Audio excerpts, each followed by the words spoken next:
writing, can I have a blank screen? Oh, absolutely. Is to just quickly go over the vocabulary in the story. Okay, we talked a little bit about it yesterday as we were reading, but you have an assignment tomorrow, so I want to make sure that you know the vocabulary for the story. So can you see my board up here? Give me a thumbs up if you can see my board. Thumbs up if you can see my board. Okay, the first vocabulary word is this word. Does anybody know what this word says? Can you see it? What is it, Jalen Roundtree? Detest. Okay, our first word is detest. And detest means to very strongly dislike someone or something. Okay, somebody's got their microphone unmuted. Very strongly dislike someone or something. Okay? Can anyone give us an example of a sentence using the word detest? To very strongly dislike something or someone means you really don't like it. You detest it. Okay, Miss Stuber detests spiders. I very strongly do not like spiders. Okay, let's see. Someone in Miss Harris's class, can you give me a sentence with the word detest? Ianthe? I detest snakes because I'm scared of snakes. Oh, I detest snakes because I am scared of snakes. Very good, Ianthe. I love it.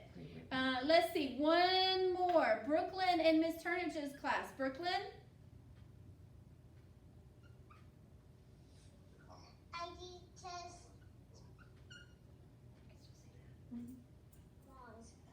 be quiet. Okay, what do you detest, honey? Crabs. Oh, I detest crabs. Meaning Brooklyn really does not like crabs.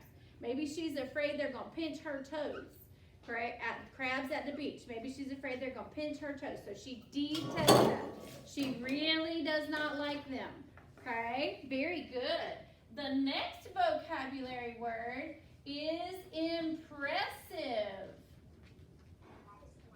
Okay? Make sure your microphone is muted, guys. Brooklyn, Grayson, make sure your microphone is muted. The word impressive means deserving attention. If something is very impressive, it deserves attention. Okay? Does someone want to try a sentence with the word impressive? Let me see. How about someone from Miss Stuber's class this time? Layla Walker. Can you give me a sentence using the word impressive?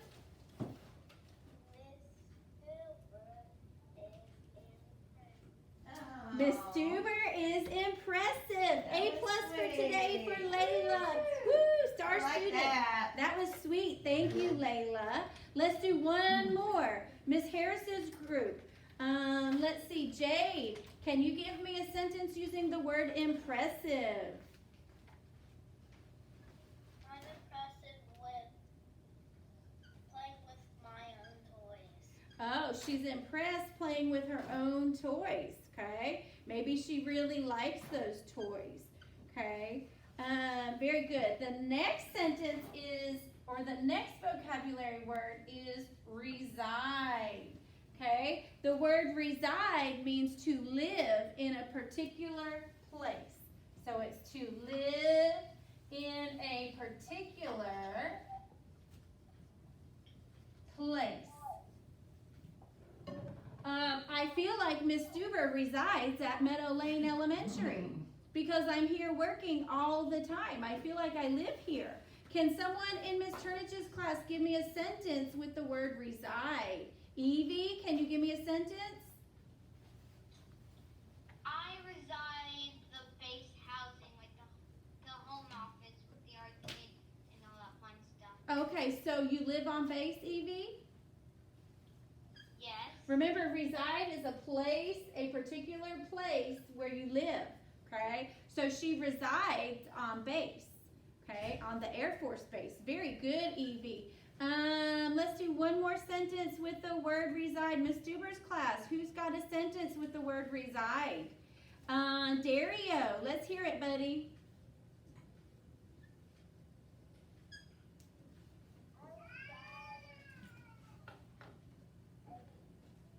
You reside at the beach? You know who else resides at the beach? Miss Turnage. She stays at the beach all summer, so that means she lives at the beach. Okay, our next vocabulary word is clamor. And the word is clamor, but look what letter it's got here. It's got a B in that word, and the B is silent, but the word is clamor. Clamor means to climb or crawl in an awkward way. To climb or crawl in an awkward way. Like sometimes Miss Stuber talks faster than she writes. So I think Edward clambered over the gate to the lion's den yesterday. Okay, he climbed or crawled in an awkward way to get over to the lions. Can someone in Miss Harris's room give me a sentence with the word clamor?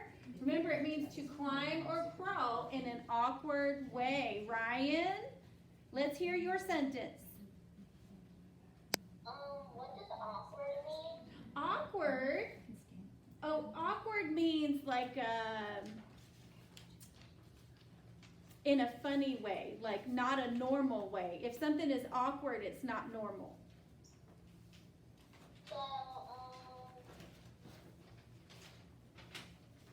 our dog. What, honey?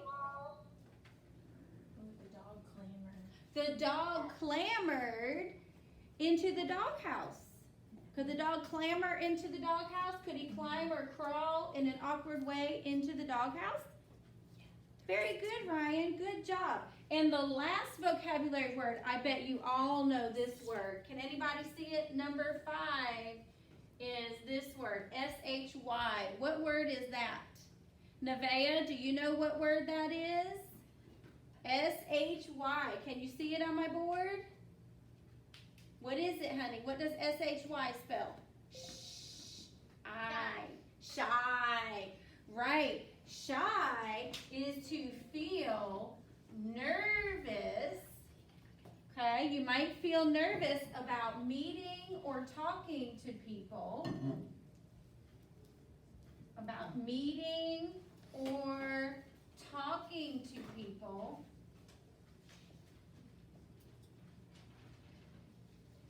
Okay, so can someone give me a sentence for shy? Harper, in Miss Turnage's room, can you give me a sentence using the word shy?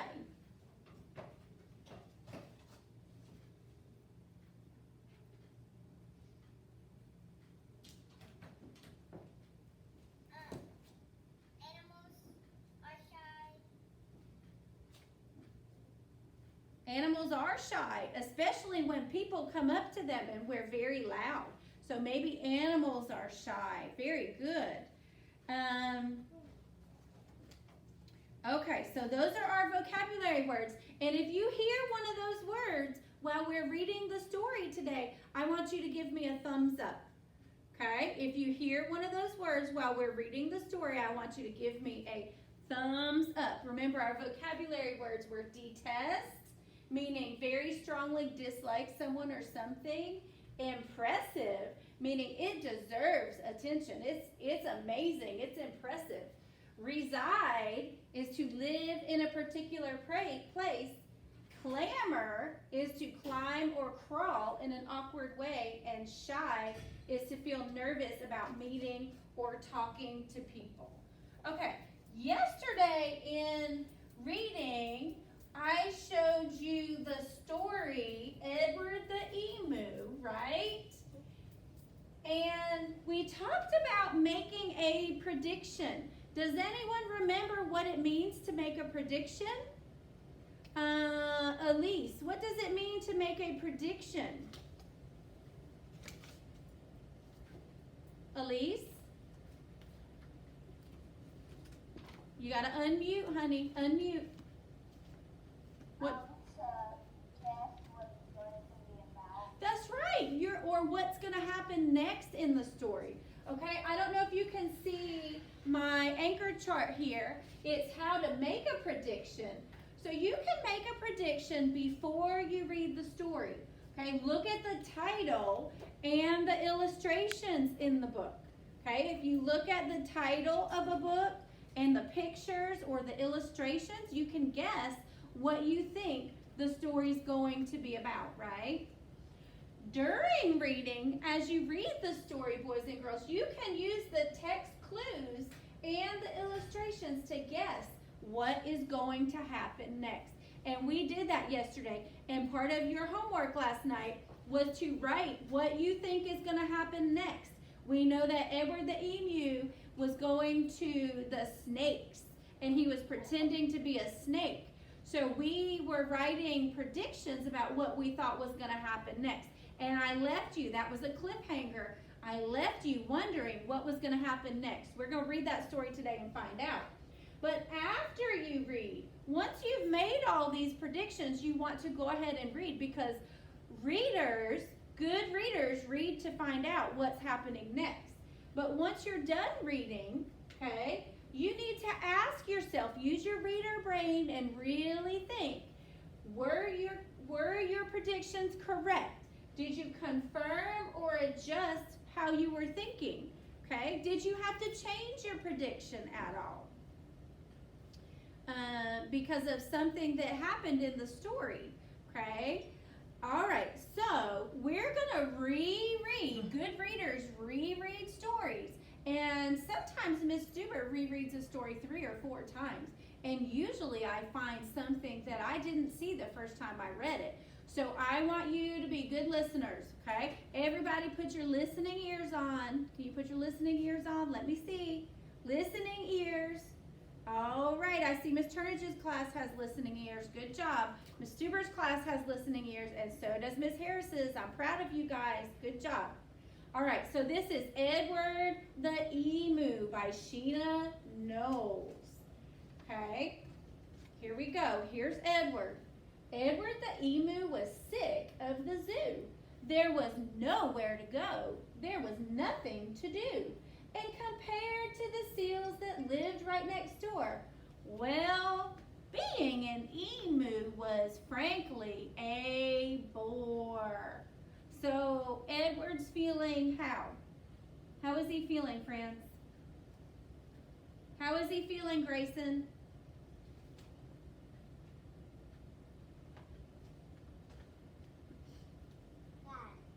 Is he feeling sad? What did it say? The story said, No, he feels sick. does he feel sick? What did the story say? He said, well, being an emu was frankly a bore. So can we say that he's feeling pretty bored? Yeah, he's bored.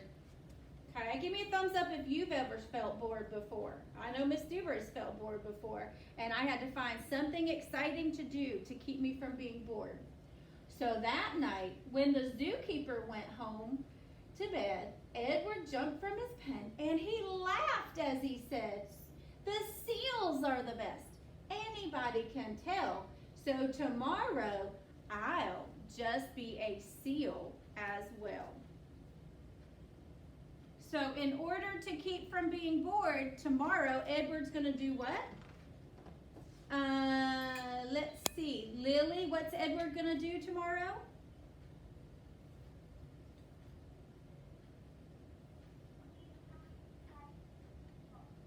Yeah, he's going to try to go and be a seal. Okay, can you see the seal? Here he is. Go ahead, honey. Alea, go ahead. The next morning at 9, when they opened the zoo, the seals were swimming, and Edward was too. He dived in the water and basked in the sun, and he balanced a ball on his beak just for fun. So do you think, give me a thumbs up if you think Edward's liking being a seal. Okay, he's having fun, he's swimming, he's playing with the balls. And look what else he's doing. He's eating some fish. Uh-oh, but something's happening. Well, Edward was really enjoying the day till he overheard someone behind the fence say, "The seals are always amusing, it's true, but the lion's the best thing to see at the zoo."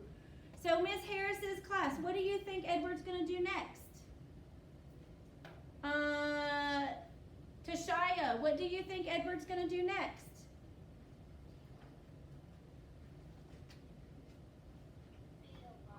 Oh, you think he's going to go and be a lion? Give me a thumbs up if you agree with Tashaya. Do you think he's going to go be a lion? You know what good readers do? They read to find out. So let's do that. So that night, when the zookeeper went home to bed, Edward jumped from the pool and he smiled as he said, "The lion's the best, anybody can tell. So tomorrow I'll just be a lion as well." Ooh, here he is. The next morning at 9, when the zoo opened, the lions were roaring and Edward was too. He snarled at the ladies and growled at the men. Life was certainly grand for a lion in his den. So he's pretty happy being a lion in his den. Let me see your snarl face. Those are some scary lion faces. Woo! Well, Edward was having a wonderful day till a man in the crowd had the gumption to say, he had the nerve to say, "The lion's a beast I shall always detest." Do you hear that vocabulary word, detest? "The snakes are the things that I like to see the best." What's Edward going to do next? What's Edward going to do next, Liam? What's Edward going to do next? Can you unmute? You think he's going to be a snake? All right, let's do what good readers do. They keep reading to find out. Here we go. So that night, when the zookeeper went home to bed, Edward crept from the cage and he grinned as he said, "If the snakes are the best things, and that's what they say, then tomorrow I'll just be a snake for a day." So let's see what happens when he's a snake for the day. You were right. Was Liam's prediction correct? He sure was. The next morning at 9, when they opened the zoo, the snakes were all hissing, and Edward was too.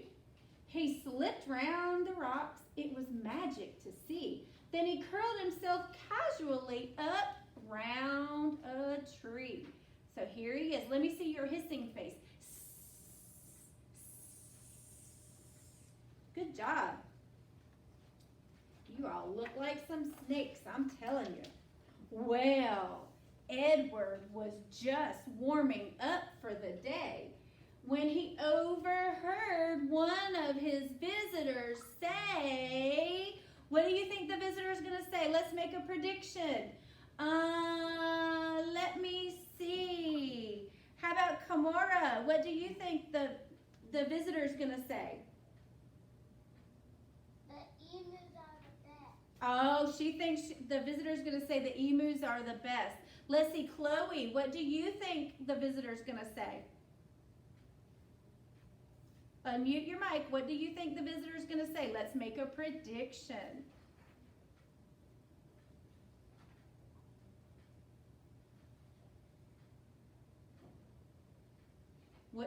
What do you think the visitor is going to say he likes the best? Snake. But he's already at the snakes, so you think he's going to say the snakes are the best? Okay, that's a good prediction. Let's look at Miss Harris's class. Let's see, Luke. What do you think the visitor is going to say? The lion. He thinks it's going to be the lions. What do good readers do, friends? They read to find out. So let's keep reading. Here we go.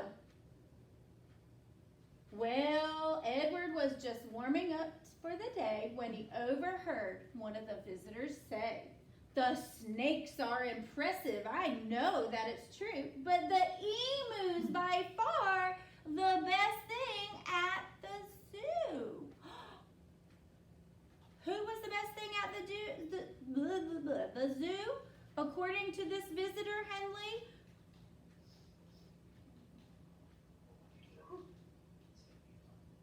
Make sure your mic is on mute, Brooklyn and Grayson. The emu. So, Henley, let's make a prediction. What do you think that Edward is going to do? Oh, Henley thinks Edward's going to be back to be an emu. Give me a thumbs up if you agree with Henley. Do you think that Edward's going to be an emu? Or give me a thumbs down if you think Edward's going to try to be something besides an emu. Miss Turnage's class, we need to have our video on. We are not turning off the video. Okay? We are not playing with the video. Harper Lee, turn that video back on. We're not messing with the video. Miss Harris's class, Abigail, turn that video back on. We are not playing with the video. Abigail. Okay, let's keep reading to find out. The emu, gasped Edward. My goodness, that's me. I'm the thing that the gentleman most likes to see. Not the seals, not the lions, the snakes, or the rest. It's Edward the emu that he likes the best. And he's telling the snake, he's so excited. So that night, when the zookeeper went home to bed, Edward slipped from the cage and he laughed as he said, "If the emu's the best, then it's easy then. Tomorrow I'm Edward the emu again." So pat yourself on the back if your prediction was correct. It's Edward the emu that's the best. He's saying goodbye to those snakes. Edward ran to the place where he used to reside. But oh, what a shock when he clambered inside. Remember that vocabulary word, clambered? He found himself suddenly come face to face with the emu they brought in to take Edward's place. So when Edward left his cage, they had to bring in another emu. I wonder what's going to happen next. You're not going to believe this. You're not going to believe it. The emus considered each other a while. Then the new emu said, with a there's that shy little smile, "Hello, I'm Edwina. It's nice meeting you. You're the best thing I've seen since I came to the zoo." Edwina. Raise your hand and let's think about our predictions. Did you think that there was going to be another emu waiting for Edward at the end of the book? Did it end the way you thought it was going to? Oh, I see someone in Miss Turnage's class saying no. Curtis, did it end the way you thought it was going to end? Were you surprised? Miss Stuber was very, very surprised.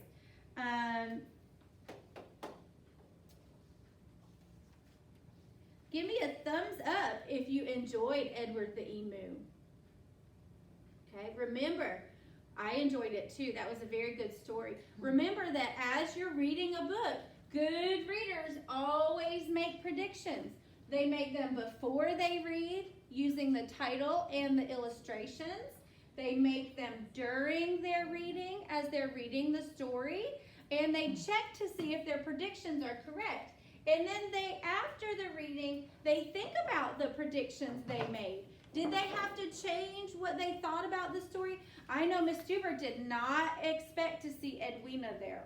I was very, very surprised, okay? But I really did enjoy the story. I'm giving it 2 thumbs up for Edward the Emu. I've got a surprise for you tomorrow. With Edward the Emu. I've got a surprise story for you tomorrow. So look forward to tomorrow's assignment, okay? All right, guys, you did a fabulous